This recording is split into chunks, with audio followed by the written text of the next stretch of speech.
I do feel like कि आप काफ़ी ओल्ड सोल है, बहुत समय से आप इस धरती पर आते रहे हैं और अब आपके जो जन्म हो रहे हैं वो स्पिरिचुअल अवेकनिंग के लिए होने वाले जन्म हैं, आपके क्लैरिटी पाने वाले जन्म हैं, आपके केओस से बाहर निकलने के लिए आप इस धरती पर आए हैं। ठीक है, तो ये जन्म आपने लिया ही अवेकनिंग और एनलाइटनमेंट के लिए लिया है और यही वजह है कि आपके साथ कुछ ऐसी घटनाएं घटी कि जिन्होंने आपको इस पाथ पर वापस से लाया। मुझे ऐसे लगता है कि आप अभी जिस स्टेज पर हैं अवेकनिंग की, आप अपना प्यूरिफिकेशन अपना कर रहे हैं, अपना हीलिंग वर्क आप कर रहे हैं और आप जिंदगी के सही और डीप मायने तलाश करने की कोशिश कर रहे हैं। जिंदगी क्या है, जिंदगी के बाद क्या होता है, जैसे स्वर्ग क्या है, नर्क क्या है, पाप क्या है, पुण्य क्या है, कर्म क्या है,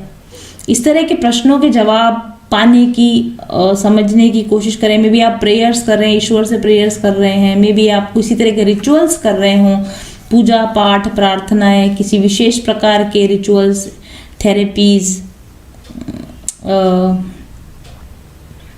ऐसा भी पॉसिबल है कि आप किसी साइकिक की हेल्प ले रहे हो, किसी ऑरेकल की आप हेल्प ले रहे हो चीज़ों को समझने के लिए और आपके अपने अंदर भी आपकी अपनी साइकी भी धीरे धीरे डेवलप हो रही है, क्योंकि आपके लिए यहाँ पर एस ऑफ स्वॉर्ड्स कार्ड है जो कि क्लैरिटी का कार्ड है, इंट्यूशन का कार्ड है। तो आपकी साइकिक पावर्स धीरे धीरे अनफोल्ड हो रही हैं, ऐसा मुझे लगता है आप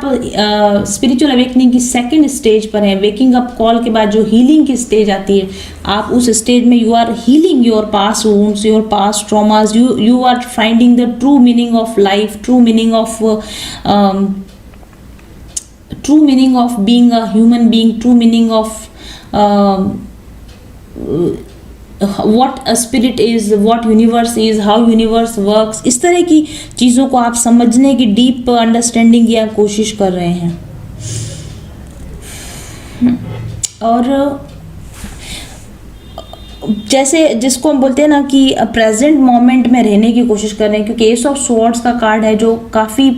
माइंडफुलनेस का कार्ड है। तो आप माइंडफुल मेडिटेशंस की प्रैक्टिस कर रहे हैं, अपने पास्ट को छोड़कर और फ्यूचर की चिंता ना करते हुए प्रेजेंट मोमेंट में रहने की कोशिश करें, अपने प्रेजेंट को अच्छा बनाने की आप कोशिश कर रहे हैं, इनर ग्रोथ करने की आप कोशिश कर रहे हैं। इसलिए मुझे ऐसा लगता है कि आप हीलिंग की स्टेज में हैं अभी। इस वक्त आपकी हीलिंग चल रही है, which is not completed yet, वो कंप्लीट नहीं हुई है। आप ज़िंदगी के बारे में क्लैरिटी पाते हुए और एक फोकस के साथ, अब आप एक एम के साथ, एक फोकस के साथ आगे बढ़े। पहले जो आप कैओटिक आपकी लाइफ होगी, आपको खुद ही क्लियर नहीं हो रहा है कि मुझे जाना क्या है, करना क्या है, वो चीज़ें धीरे धीरे आपके लिए क्लियर हो रही हैं। लोगों के साथ आप बाउंड्री मेंटेन कर रहे हैं, नेगेटिव लोगों को अपनी लाइफ से कट आउट कर रहे हैं, अपने लिए स्पेस क्लियर करने का काम आप कर रहे हैं, जो कि सारा कुछ लगभग सेकेंड स्टेज हम उसको कह सकते हैं, सेकेंड स्टेज ऑफ हीलिंग।